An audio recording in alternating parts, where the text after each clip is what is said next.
Hello guys! Welcome back to my channel, a channel that discusses very dramatic movie stories, guys. In this video, I'll take you to watch a very dramatic movie about this story, entitled Goodbye to the Wedding That Wasn't Mine. Before this story begins, don't forget to hit subscribe and like. Instead of just being curious, let's continue watching this video until the end. Okay? The sterile air of the hospital was thick with the scent of antiseptic and the heavy silence of a secret about TB unearthed. Rowan lay on the cold operating table, her body trembling not from the chill, but from the searing pain of her six-leg retrieval surgery. For 2 long years, she had endured hundreds of needles and the soul-crushing toll of hormone treatments, all for one man, Victor. She believed this suffering was the price of their future, the foundation of the marriage he had promised her once they finally had a child. But as she lay there, clutching the thin hospital sheets, the door creaked open, and the muffled voices of Victor and his mistress, Jessica, drifted in from the hallway, shattering the illusion of her life forever. Victor's voice, once the source of Rowan's comfort, was now a jagged blade cutting through her heart. He wasn't there to support her. He was there to celebrate with Jessica. The embryo is ready, it's ours, he whispered to his mistress, oblivious to Rowan listening in the next room. Rowan's breath hitched in her throat as the realization dawned on her. The child she was being forced to carry wasn't hers. It was an embryo created by Victor and Jessica. Victor planned to use Rowan's womb as a mere incubator, a surrogate hidden under the guise of a fiancé, all to fulfill Jessica's dying father's wish for a grandchild. The man she had chased since college, the man she had cooked and cleaned for while sacrificing her own medical career, saw her as nothing more than a rented tool for his true love's happiness. The confrontation that followed was a volcanic eruption of years of suppressed pain and newfound clarity. When Rowan confronted Victor about his plan to put Jessica's embryo inside her, he didn't offer an apology. He offered a demand for gratitude. "You should be grateful," he sneered, reminding her of her lowly status as a nurse's aide compared to his elite standing. He expected her to raise the child and let it call her mommy while knowing it belonged to the woman he truly loved. But Rowan was no more longer the desperate girl who had chased him like a lunatic through their university years. She looked at the man she had hopelessly loved and saw only a monster. "You don't deserve a child, and you sure as hell don't deserve me," she declared.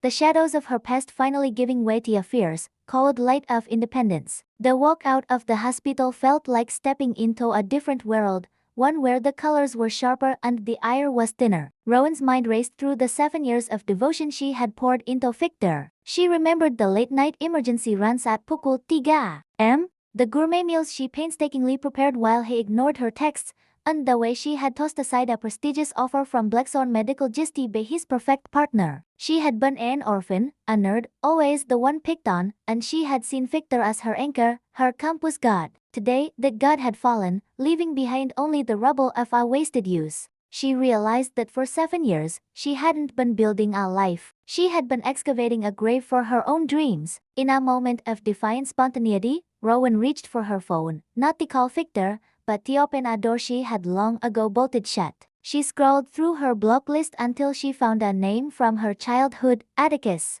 He had been the guy who teased her since 3rd grade, the one whose calls she had ignored for years. To her surprise, he answered on the first ring, his voice dripping with the same playful arrogance she remembered. "I hear you're in the market for a new groom," he sighed, as if he had been waiting for this exact moment. Atticus offered her a deal, a contract marriage to help her disappear and reclaim her career. Rowan didn't hesitate. She gave herself 5 days to end things with Victor and start a new life with the man she had once considered her greatest annoyance. The next few days were a masterclass in psychological warfare. Victor, unaware that Rowan was planning her exit, tried to postpone their wedding using Jessica's father's death as a convenient excuse. He expected Rowan to freak out, to beg for the wedding to stay on track, but her indifference disturbed him. "Fine by me," she sighed calmly, her lack of emotion a stark contrast to her usual wedding-obsessed behavior. Victor watched her suspiciously, wondering why she was acting so differently, but his ego wouldn't allow him to see the truth. He was too preoccupied with comforting Jessica, acting with a gentleness toward his mistress that Rowan had never experienced in 7 years of service. The funeral of Jessica's father was a somber affair, held amidst a brutal blizzard that mirrored the coldness in Rowan's heart. Rowan attended as Victor's fiancé, a silent witness to his blatant devotion to Jessica. As they prepared to leave the cemetery, the blizzard intensified, making the roads treacherous. In a final, ultimate act of disrespect, Victor chose to drive Jessica home, leaving Rowan stranded in the deep snow. "Rowan, find another way home. Jess needs me right now," he called out as he drove away, treating her like an invisible bystander in her own life. Standing sir, watching the taillights disappear into the white void, Rowan felt the last lingering threads of her affection for Victor snap. She was truly alone, but for the first time, she wasn't afraid. Just as the cold began to seep into her bones, a pair of headlights shot through the snow. It was Atticus. He had found her, just as he had promised to do since they were children. He didn't mock her for being left behind. Instead, he offered her a way out. He told her that the offer from Blackthorn was still open, and that he could help her restore her medical license, which had been revoked after a tragic fire 2 years ago, a fire that Victor had never once helped her process. Atticus's condition was simple. She had to join a 3-year Doctors Without Borders program and cut all ties with her past. Rowan looked at the man she had blocked for years and realized that he was the only one who truly saw her potential. She agreed, ready to burn the bridge to her old life and walk into the fire of a new purpose. The morning of the planned embryo transfer arrived, and the air in the clinic was heavy with impending doom. Victor and Jessica were waiting, their faces full of anticipation for the surrogate to fulfill her role. Rowan walked into the room, not with the submissive look of a nurse's aide, but with the cold authority of a woman who had already moved on. When Jessica tried to play the victim, claiming the baby was her only family left after her father's death, Rowan didn't offer a shoulder to cry on. Instead, she delivered a stinging slap that echoed through the sterile room. She exposed their lies, their cruelty,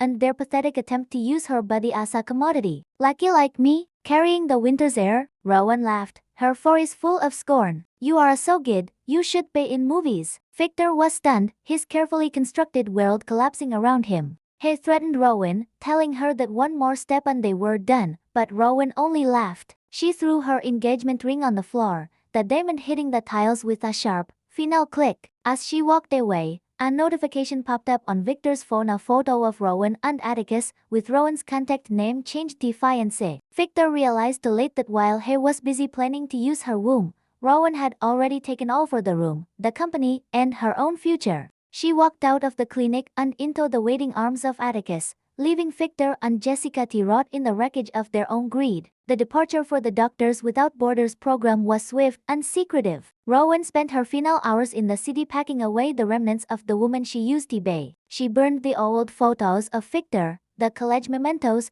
and the journals filled with her unrequited love. Every flame was a release, a cleansing of her soul. Atticus waited for her at the private terminal, his presence a steady anchor in the storm of her transition. He didn't ask her if she was sure. He knew she was. As the plane taxied down the runway, Rowan looked out at the city skyline one last time, realizing that she wasn't running away from a wedding, she was flying toward a life that was finally, truly her own. The first year in the field was a brutal immersion into the reality of global medicine. Rowan found herself in remote villages, performing surgeries under flickering lanterns and dealing with outbreaks that tested every ounce of her training. The physical exhaustion was a blessing. It left no more room for thoughts of Victor or the betrayal. She rediscovered the steady hand that had once made her the top dog in med school. Atticus was always Sir, sometimes as her colleague and always as her protector. They grew close in the way only people who have survived a war zone can. Rowan realized that Atticus hadn't been teasing her all those years out of malice,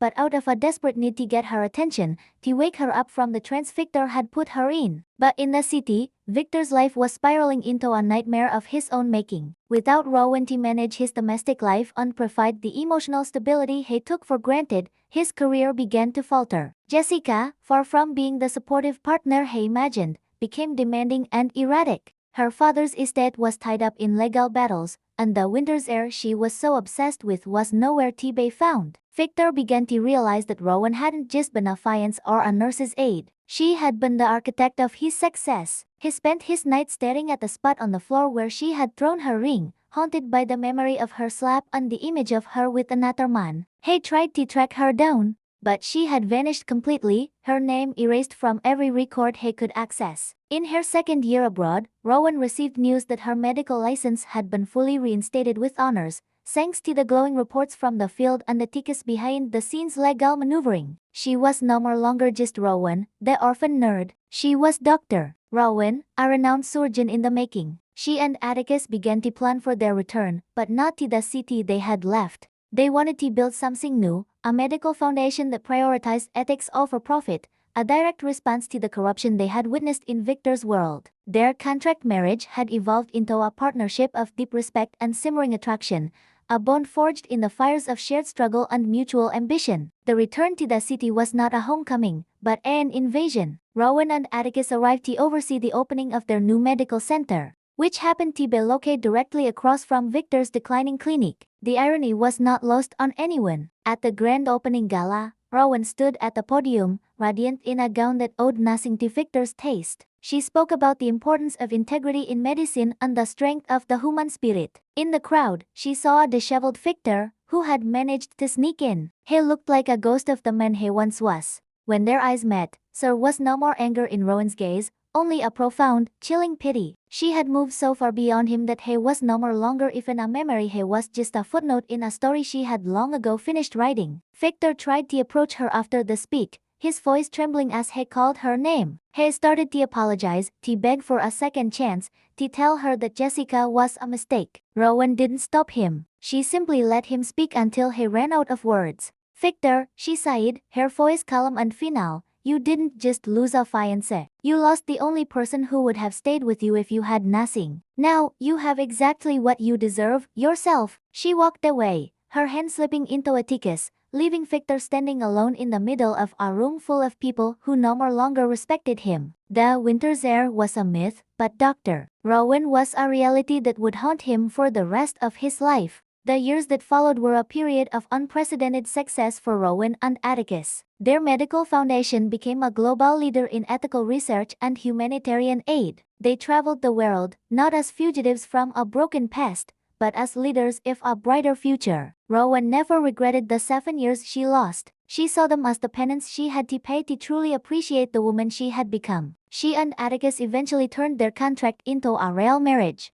one based on honesty, equality, and a shared love for the work they did. The wedding that wasn't mine was a distant memory, replaced by a life that was more beautiful and meaningful than anything Rowan had ever dared to dream. The narrative concludes with a final image of Rowan standing in her own operating room, the scalpels reflecting the bright surgical lights. She is no more longer a nurse's aide. She is the master of the room. She looks at her reflection in the glass and smiles, knowing that she is no more longer anyone's incubator or nanny. She is Rowan, a woman who mopped the floors of an empire and then built a throne of her own. The shadows that once filled her soul have been chased away by the light of her own integrity. She takes a deep breath, adjusts her mask, and begins the surgery, ready to save a life, just as she had once saved her own. The legacy of Rowan's journey became a source of inspiration for countless other women who felt trapped in toxic relationships. She started a mentorship program for young female medical students, teaching them that their worth was not defined by the men they loved,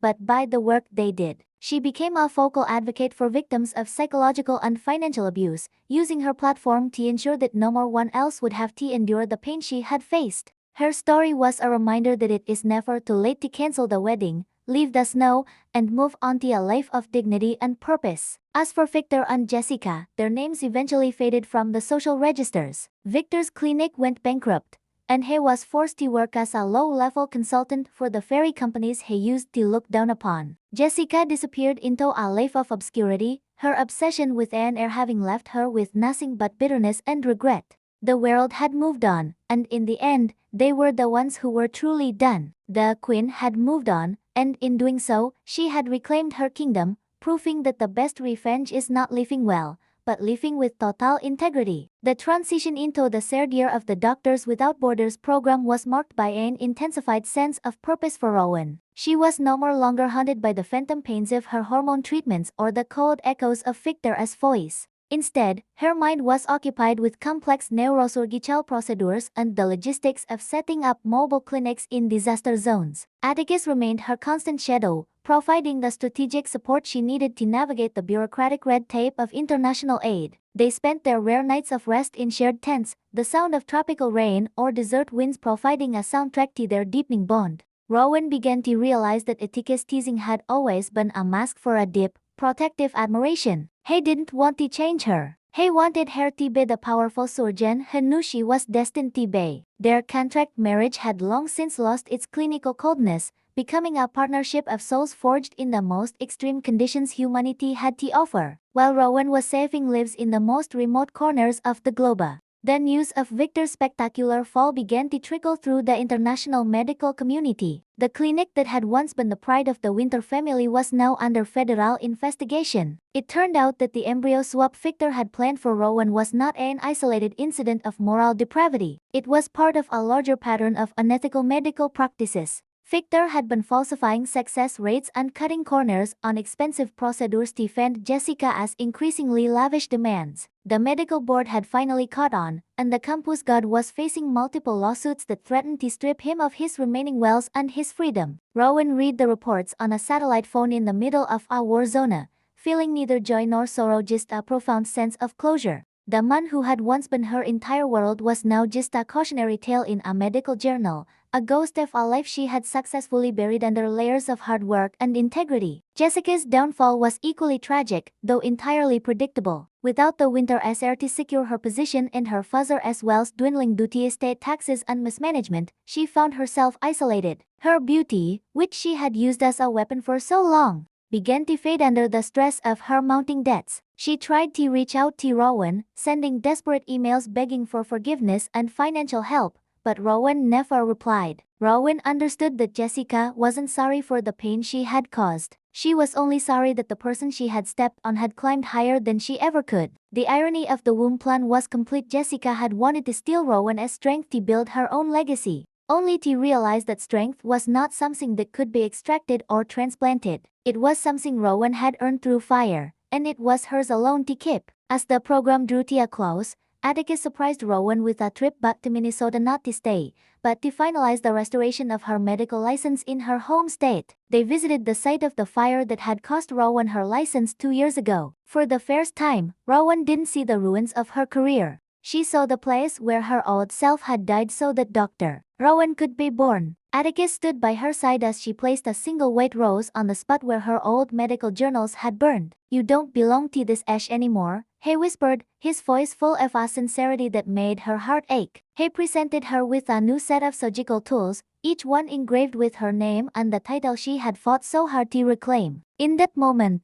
Rowan realized that the secret husband she had hidden from Victor was the only man who had ever truly known her heart. The official reinstatement ceremony was a quiet, dignified affair at the state medical board's headquarters. Rowan stood before the same people who had once revoked her license, but she didn't come as a supplicant. She came as a decorated humanitarian hero with endorsements from some of the most prestigious medical organizations in the world. When the board chairman handed her the certificate, he apologized for the oversight of the past and praised her for her resilience. Rowan accepted the honor with a grace that left the room in awe. She wasn't just she was better. Atticus watched from the back of the room, a smirk of pride on his face. He knew that the world was about to see the real power of Dr. Rowan. The affiance tag on her phone was no more longer a prank. It was a promise of a future where they would rule the room, the clinic, and their lives as equals. The news of Rowan's return and her success at Blackthorn Medical hit Victor like a physical blow. He was sitting in his lawyer's office, surrounded by bankruptcy papers, when he saw her face on the cover of a national medical magazine. She looked radiant, powerful, and entirely unreachable. He remembered the cold snow of the funeral,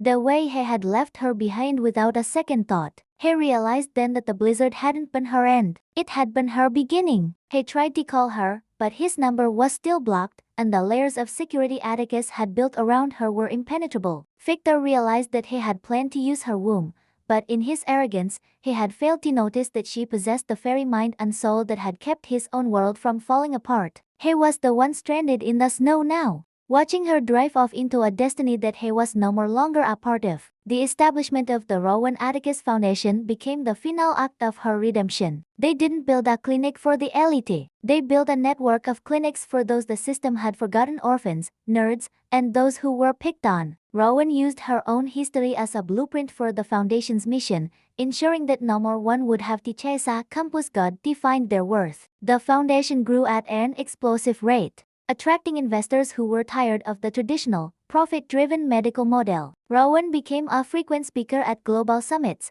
a woman who had walked through the shadow of a secret baby and a stolen wedding to become the light of a new era. Her voice, once a whisper of unrequited love, was now a roar of authority that demanded respect from every corner of the room. The dynamic of Rowan and Atticus' relationship evolved into a legend of its own. They were the power couple of medicine, but behind closed doors, they were still the two kids from third grade. Atticus never stopped teasing her, but now his jokes were filled with a tenderness that made Rowan feel safe. They decided to have children of their own, but this time, it was on their own terms. So were no more hundreds of needles, no more operating tables, and no more mistresses listening in the hallway. There was only love, honesty, and the shared joy of building a family that was based on choice, not coercion. Rowan looked at her newborn daughter and made a silent vow she would never have to carry anyone else's embryo but her own, and she would always be the master of her own room. In the final analysis, the wedding that wasn't mine was the greatest gift Victor could have ever given her. By betraying her so completely, he had forced her to find the strength she didn't know she had.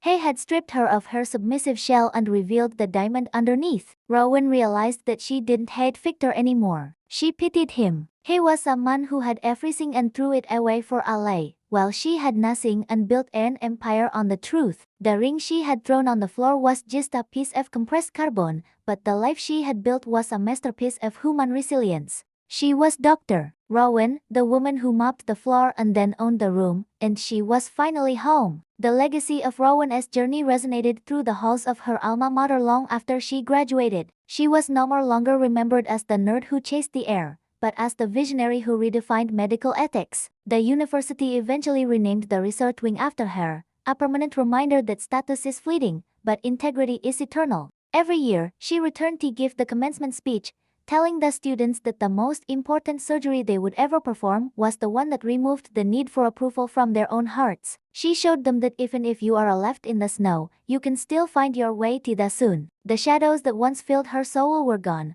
replaced by a brilliant, unyielding light that would shine for generations to come. The internal architecture of the new Rowan Atticus Foundation was a direct reflection of Rowan's past struggles. She insisted on a culture of dignity policy, which ensured that even the lowest paid staff members were treated with the same respect as the senior surgeons. She remembered her days as a nurse's aide, the way Victor's mother would look through her as if she were a piece of furniture. Those memories became the fuel for her advocacy. She implemented mentorship programs that plucked lowly assistants from the sidelines and gave them the training to become world-class professionals. The foundation wasn't just a medical entity. It was a social laboratory, proving that when you empower the incubators and the nannies of the world, you create an unstoppable force for good. Atticus managed the finances with a ruthless efficiency, ensuring that every dollar meant for a patient stayed with the patient, a stark contrast to the embezzlement that had ruined Victor's clinic. The psychological toll of the Doctors Without Borders years had left both Rowan and Atticus with a unique perspective on life. They lived simply, despite their immense wealth, preferring the quiet of the Minnesota countryside to the shallow glamour of the city. Their home was a sanctuary of books, medical journals, and the laughter of their children. Rowan often found herself staring out at the snow, not with the trauma of the cemetery blizzard, but with a sense of peace. The cold was no more longer an enemy. It was a reminder of the night she chose to stop being a victim. She had found a man who would rather walk with her in the snow than leave her for a mistress in a luxury car. The contract they had signed years ago was now framed in their bedroom, a symbol of the moment they both decided to outplay the world. Victor's final days in the city were spent in a state of quiet desperation. He was eventually barred from practicing medicine, his reputation so toxic that even the smallest clinics refused to hire him. He lived in a cramped apartment, a far cry from the winter mansion, spending his time reading about Rowan's achievements in the news. He realized that the nerd he had ignored was the only person who had ever truly cared for him. He saw her at a charity gala on TV, looking like a queen, and he finally understood rule number one of Rowan's new life: You cannot use someone else's heart to build a throne and expect the throne to stand. He had lost the room, the womb, and the woman, leaving him with nothing but the bitter taste of what if. The narrative's impact on the medical world was revolutionary. Rowan's humanitarian surgery model, which prioritized outcomes over profit, was adopted by dozens of international organizations. She proved that you could run a successful foundation without exploiting your staff or deceiving your patients. The ironies of her life from orphan to empress, from incubator to master of the room became a case study in human psychology. People marveled at how she had turned a secret baby scandal into a global movement for medical transparency. She had become a symbol of the queen who moves on, a woman who didn't need a crown because she had her own scalpel. As they entered their middle years, Rowan and Atticus decided to take a sabbatical to return to the remote villages where they had first worked. This time, they weren't so as struggling young doctors, but as mentors. They brought with them a team of young surgeons, including several who had been helped by the Foundation Scholarship Program. Walking through the dusty streets where she had once performed surgeries by lantern light, Rowan felt a profound sense of completeness. She realized that every needle, every surgery, and every tear had been a necessary step on the path to this moment. She was no more longer running from a wedding that wasn't hers. She was leading a world that was finally, truly, in her hands. The bond between Rowan and her daughter, Maya, was particularly strong. Maya grew up hearing the story of the blizzard and the ring, but not as a story of trauma, as a story of power. Rowan taught her that a woman's body is her own, her mind is her greatest asset, and her heart is a prize that must be earned, never taken. Maya watched her mother command boardrooms and operating rooms with the same grace and authority. She saw that true love wasn't about chasing someone. It was about standing side by side with someone who sees you even when you're invisible. The legacy of the hidden husband had become a legacy of absolute visibility and truth. The narrative concludes with a final image of a gala event held at the university. This time, Rowan is the guest of honor. As she walks up to the stage, the crowd stands in a thunderous ovation. She looks out and sees the faces of the new generation students who look like she once did, eager and nervous. She begins her speech with the words, "7 years ago, I was left in the snow. Today, I bring the sun." The irony is perfect. The closure is absolute. The wedding that wasn't mine is a forgotten footnote, and the room belongs to Rowan. She looks at Atticus, who is winking at her from the front row, and she smiles. The game is over, and they are the only ones left standing. The news of Victor and Jessica's eventual separation reached Rowan through a mutual acquaintance, but it barely registered as a blip in her busy life. They had drifted apart after the legal fees and social ostracization took their toll. Victor had moved to a small town to work as a pharmaceutical rep, while Jessica had tried to reinvent herself as a lifestyle coach, but the weight of their past deeds was too heavy. They were a reminder that a foundation built on lies will eventually crumble, regardless of how much winter wells you throw at it. Rowan, meanwhile, was focused on the future, having just been invited to advise the World Health Organization on surgical safety protocols. She was no more longer a nurse's aide. She was a global authority. The transformation of the winter's air myth into the Doctor Rowan reality was a cultural shift that inspired millions. Documentary filmmakers began to tell her story, focusing on the sixth egg retrieval as the moment of ultimate metamorphosis. She became an icon of the modern woman, one who could balance the fierce demands of a medical career with the deep vulnerabilities of a survivor. She showed the world that you don't have to be lucky like her to succeed. You just have to be as good as you. Her name became synonymous with the idea that every woman owns the room she stands in, as long as she has the courage to walk out of the one that doesn't respect her. As the credits roll on this 60-minute journey, we see a final, slow-motion shot of Rowan adjusting her surgical mask. The camera zooms in on her eyes, the same eyes that once wept over Victor's texts, now filled with the cold, precise focus of a master surgeon. She steps toward the light of the operating table, her hand reaching out for the scalpel Atticus has just handed her. There is no more mortal of embryos or surrogates. There is only the heartbeat of a patient and the steady hand of a woman who finally, truly, owns her life. The shadows are gone. The snow has melted. And Dr. Rowan is ready to begin. The internal peace Rowan found was not a static state,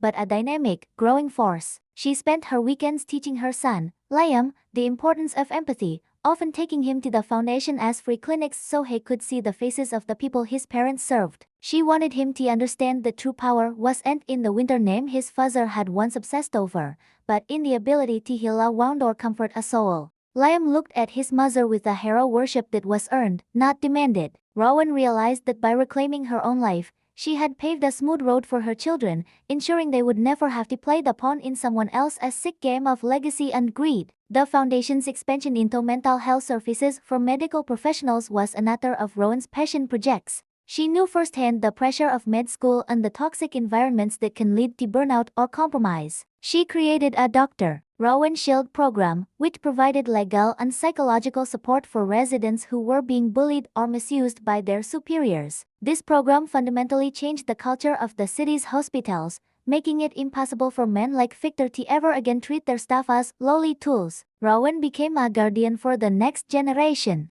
a role that she embraced with a fierce, protective energy that made her the most respected figure in the industry. Atticus' role in the Foundation grew as well, as he became the primary advocate for transparency in medical research. He used the Victor Winter case as a global benchmark for what not to do, turning their private nightmare into a public lesson in corporate ethics. He was often seen at Rowan's side at international conferences, his playful arrogance now channeled into a relentless pursuit of justice for patients. They were a perfect synergy. Rowan provided the healing heart, and Atticus provided the tactical armor. They proved that a marriage based on truth and mutual goals was a far more powerful engine than any embryo contract could ever hope to be. On the 10th anniversary of their departure for Doctors Without Borders, Rowan and Atticus returned to the Minnesota clinic where she had first blacklisted him in third grade. It was now a state-of-the-art facility owned by their foundation. They stood in the fairy hallway where Rowan had once hidden from his pranks, and they both laughed. "So, are you still planning on being a prankster, Atticus?" she asked, leaning against the wall. Atticus took her hand, his eyes soft with a decade of shared history. "I think I've graduated to being the luckiest man in the room," he replied. They were no more longer the blocked contact and the blocked guy. They were the architects of a better world. The narrative's resonance was particularly felt during the university's centennial celebration. Rowan was asked to unveil a statue dedicated to the resilient spirit of medicine. The statue depicted a woman looking up toward the sun, her hands open and empty, a symbol of the freedom Rowan had found when she finally let go of the ring and the wedding that wasn't hers. As the veil fell and the statue was revealed, the university choir sang a song about the strength found in the shadows. Rowan stood there, her head held high, knowing that she had successfully turned her wasted 7 years into a legacy that would outlive her. She was the master of her room, her womb, and her destiny. Victor Winter eventually reached out to Rowan one last time, not with a phone call or an email, but with a handwritten letter delivered to her office. In it, he admitted everything: the arrogance, the betrayal, and the realization that he had let the only real thing in his life walk away. He didn't ask for money or for a job. He simply asked her to know that he finally understood why she slapped Jessica. Rowan read the letter, then slowly fed it into the shredder. She didn't need his validation anymore. She had already found her own. She went back to her surgery schedule, the rhythmic hum of the clinic providing a much more satisfying sound than the apologies of a fallen god. The legacy of Rowan's medical career was cemented when she performed the world's first successful regenerative uterine surgery, a procedure she had developed based on her own trauma. This breakthrough allowed women who had been told they could never carry a child to do so with dignity and safety. It was the ultimate FUT. Victor, as surrogate plan, she had rendered his sick logic obsolete by giving the power of fertility back to the women themselves. She became a global symbol of reproductive rights and medical innovation, a woman who had literally healed her own heart and then figured out how to heal the hearts of others. As she entered her 60s, Rowan spent more time in the Foundation's garden, a quiet place filled with Minnesota wildflowers. She would sit there with her grandchildren, teaching them the names of the plants and the stories of the people she had met in the field. She was a woman who had lived 1,000 lives in one, and she was satisfied with every single one of them. She looked at her hands that had cooked for a man who didn't love her, hands that had carried Jessica's embryo in her mind, and hands that had saved thousands of lives. They were strong, calloused, and perfect. She was Rowan, and she was enough. Atticus remained her greatest supporter until the very end. They spent their twilight years traveling to the places where their foundation was making the biggest impact, always hand in hand. They were a reminder to the world that love isn't about finding someone to use, but about finding someone to build with. Their story ended not with a wedding, but with a legacy, a world that was a little bit kinder. And a whole lot safer because a nurse's aide refused to be an incubator. The shadows were gone, the snow had long since melted, and Dr. Rowan was, and always would be, the master of the room. The final notice of the narration focused on the winter's air myth, which has now become a fairy tale told to warn people about the dangers of greed. The name Victor Winter is forgotten in the social circles he once craved, replaced by the enduring name of Dr. Rowan. Her story is a gift to everyone who has ever been outplayed by life, a promise that the queen always finds her way back to the throne. The wedding that wasn't mine is finished, and the life that is hers has just begun. The camera fades to a wide shot of the Rowan Atticus Medical Center, a beacon of light in the city skyline, where the rooms are full of hope and the masters are those who lead with love. The global reach of the foundation eventually extended into policy-making at the highest levels. Rowan was appointed as a special envoy for global health by Dawn, a role that allowed her to implement the Rowan standard across international borders. She spent her days meeting with heads of state, not as a submissive assistant, but as an equal whose expertise could literally change the health outcomes of nations. She used her position to advocate for the protection of medical licenses for whistleblowers, ensuring that no more surgeon would ever again be silenced by a fire set by an arrogant man. Her voice, once drowned out by Victor's demands, was now a global resonance of truth and dignity. Atticus continued to find ways to surprise her, even after 40 years of marriage. On her 70th birthday, he presented her with a leather-bound book containing letters from the thousands of people she had healed. From children in South America to elders in Southeast Asia, the messages were the same: "Thank you for seeing us." Rowan sat in her garden, reading the letters as the sun set over the Minnesota hills. She realized that her life had been a masterpiece of service. A story that was no more longer about a secret husband or a mistress, but about the millions of heartbeats she had helped sustain. The winter scandal was eventually made into a mandatory ethics course at medical schools around the country. Students studied the transcripts of Victor and Jessica's plans, learning the exact moment where ambition turned into depravity. Rowan's slap was discussed not as an act of violence, but as a symbolic strike for the dignity of every person who had been treated as a commodity. She had provided the medical world with its most important case study, the anatomy of integrity. She was a living legend, a woman whose life was a masterclass in how to say goodbye to a wedding and hello to a purpose. In her final years as the head of the foundation, Rowan oversaw the completion of the Global Center for Resilient Medicine in Geneva. This center was designed to be a hub for the best minds in the world to collaborate on the most pressing health challenges. At the dedication ceremony, she stood before a crowd of thousands, her presence as commanding as ever. She spoke about the importance of knowing your place not as a subordinate, but as a person with the power to change the world. She looked at Atticus, who was standing in the front row, and she knew that she had finally fulfilled the promise she made in the snow 10 years ago. The relationship between Rowan and Jessica as children who had been helped by the foundation without knowing their mother as history was a final, beautiful irony. Rowan ensured they received the best education and medical care, proving that she was a much better mom to them from a distance than Jessica could ever have been up close. She had broken the cycle of generational trauma, replacing it with a cycle of grace. She had outplayed her enemies not by seeking their destruction, but by outshining them with her own brilliance and compassion. The quiet moments Rowan shared with Atticus in their old age were the ones she cherished most. They would sit on the porch of their Minnesota home, watching the first snow of the season fall, their hands entwined. They didn't need to speak.